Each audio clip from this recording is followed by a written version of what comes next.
бид нэр ээжигээ түр хугацаанд Facebook дээр блоклсон. Ээж. Хаас нэг юм асуух гээд. Ер нь ирээдүйд хаана амьдрий гэж боддог вэ? Яг Улаанбаатар дотроо. Баянзүрх. Яагаад? Нэгдүгээрт тэнд чинь би ч одоо өсөж төрсэн газар юм тэгээд арай л нэг сэтгэлд орхон.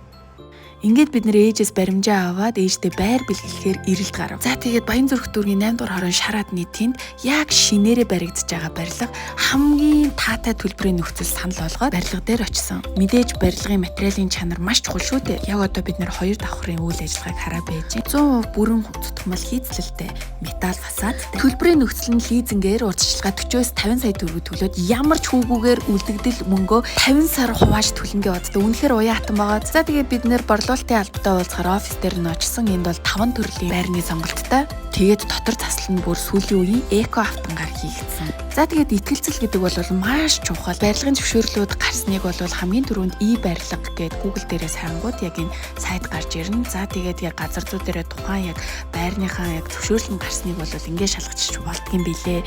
За тэгээд буцаж зөвшөөрлүүд нь ч гарчихсан байгаа учраас бидэнд илүү их итгэлцлийг төрүүлсэн. Тэгээ хамгийн чухал нь барилгын явц нь давхар болгон нэмэгдээд байх тусам үнэн нэмэгддэг. Тийм ч учраас бид нэр ухаалаг шийдвэр гаргаад урдчлаад гэрээгээ байгуулчихлаа.